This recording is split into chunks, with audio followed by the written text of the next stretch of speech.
So, folks, he is back. He's going to be here each Wednesday. We are so lucky. And Bo, thank you for being here. I appreciate you. You've already given a tremendous value to one rental at a time. I can't wait to do this each week.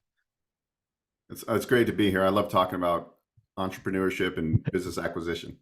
Yeah, I can. You geek out at this stuff. You use vocabulary that I goes over my head. But the good news is, I don't need to know it. That's why you're here. So I appreciate you.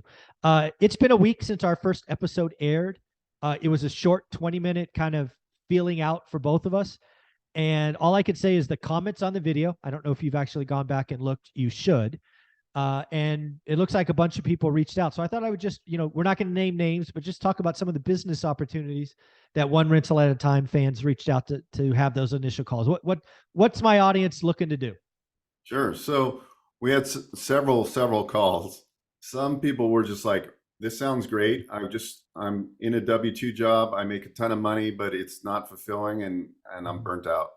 Right. What can I spend 20 or 30 hours a week in? What kind of business should I be looking for? What's the process? But we had a great call. A gentleman owns the land already and he's working on entitling it. He's going to build 300 self-storage units. It's going to be like a $10 million project when it's done. And nice. His forte, he loves the channel here, obviously. His forte is flipping real estate. And he says, yeah, like Zubers really changed my mindset. Like I was just flipping everything. And now I know I need to hold real estate because he's crushing it. He's making tons of money, but like you're in the highest tax bracket. Why not? I mean, so he locked up this land. He's almost through entitlement and we're going to do a couple $1 million loan for him. We're not sure yet if it's going to be a 7A or a 504. It could go both ways. I'm thinking a 7A because it's got a shorter prepayment penalty and we could stabilize the asset and then cash out, refi, and burr it. Nice. Again, these are all the opportunities. Again, I have no idea what you just said, but that's why people who have these ideas should call you. And again, owning the land, I'm going to guess is good because that could become collateral for the loan, I would guess. Yes. Yeah. So essentially we're going to use, let's just say he spent $200,000 on the land and he spent another 50 on entitlements. That's considered his equity injection in the deal. Correct. So assuming it meets the minimums, he doesn't need to come in with any more money. We're going to fund all the construction, everything that's left. That's awesome. Wow, I'm going to love to hear about that. And you also had some calls around assisted living. This is very interesting. I first heard this concept when April Crosley, who's in my second book, 15 Conversations with Real Estate Millionaires, talked about that being her passion. She obviously comes from the nursing background and medical field. She's buying big homes, like 5-bedroom, 5-bath homes. I think she's trying to do this in Tennessee, I think. But this assisted living is something that more and more people are looking at. So somebody called you and had that conversation?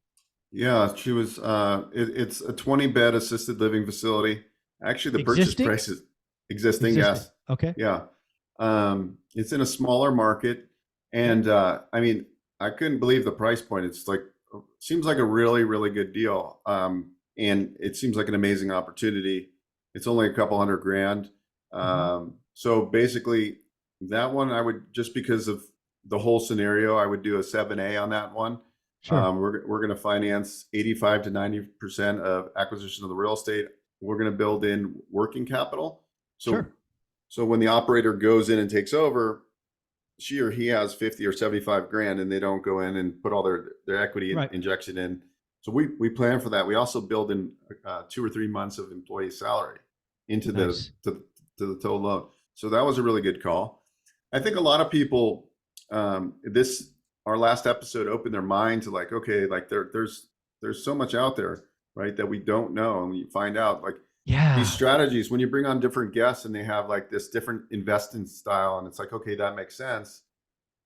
How do I learn it? You've opened my eyes. I mean, I'll just tell you one thing I'm working on, and we'll do this on video so everybody can see it. So if you've been on my channel for any length of time, you know that I took a run at ADUs. It was a complete, utter disaster. Burned $8 grand, picked the wrong architect, total stupid. I'm now restarting, working with the city. We've given them 8 properties to look at. We're likely going to get started. But I have just made contact with somebody who builds tiny homes. That's what they do. So one of the things that I might look at doing is maybe, again, this is just all stuff that I thought about this morning, knowing you and I were talking. What if I created a relationship with this organization who's the builder, right, the manufacturer, and said, hey, I want to own the California, whatever it would be called, territory. And, I want full rights to sell these tiny homes in the entire state of California. and that's worth some number. And oh, by the way, I'm going to prove it works. I'll do 20 of these before I come to you, right? Just to prove it works in the model and price points and costs and all of that.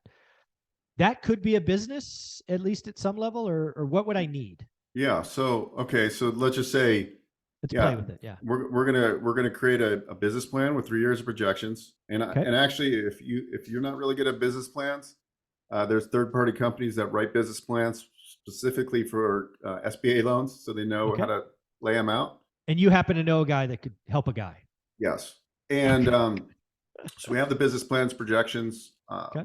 We have your personal financial statement, your tax returns, all your All scheduled good. real estate. Yep.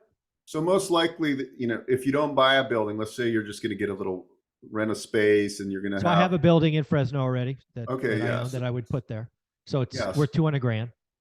So yeah, so essentially, if that business occupied 51% of the square It footage would of the building, magically, it would Yeah. it would. So magically that happens. Okay, check. So let's just say that's free and clear. They would do the loan. They would collateralize against your building if it was free and clear, or if it had Okay. a bunch of equity. It does.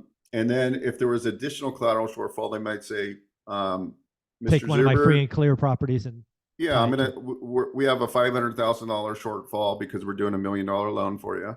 Okay. And they would put a cross lien on that property.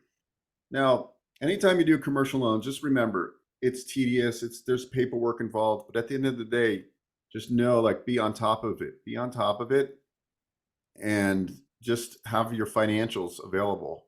And when they ask, But that's why I work with you. That's Right. You do all of this for me, right? You're like, hey Zuber, it's Tuesday 4:00. I need X. Yes. And then I give it to you, and then I get out of the way, and then you go, Zuber, I need Y. 3 days later. That's why you're Yep. the concierge to one rental at a time. It would be my concierge to this process. Do I understand all that right? You got it. You got it. And just remember, you're going to be buying a cash flow stream or launching a new startup business of your dreams. So, as Mr. Zuber says, put in the work. We got to put the work in. And it's the same thing if you're buying a business. You can take exactly what one rental at a time book says and create a buy box. It's exact same thing. You're creating a buy box. I totally agree with you. Cody Sanchez said it well, and actually Millennial Mike did a cut up of it. She's like, get a buy box, 20 minutes a day. She said those exact words. What do you want to buy? What lights your fire? Go look at that. Again, I do believe that there are plenty of one rental at a time fans that have interest in either starting or buying a business. Again, I think buying an existing business just makes more sense to me. You can get these baby boomers who want to get out to take back something. I am curious, right? We've talked about 5% being kind of the minimum. What happens if they want to take back 25%? Is there some level where it's too much take back or carry back? Well, if it's 5% on standby, which means full standby for at least 2 years, they just changed the rule.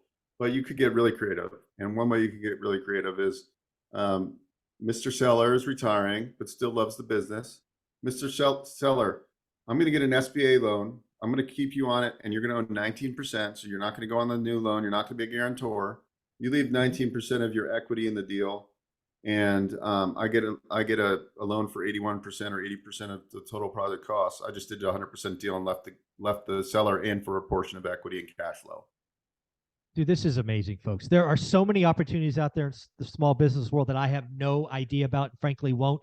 I'm going to go look for Fresno businesses. I've been very clear. I'm looking to bolt some stuff onto the office that I own there. Bo is going to be the guy I use when I get these things. Bo, how should people be reaching out if they want to say, hey, I got an idea. I want to run it by you. What's going on? Sure.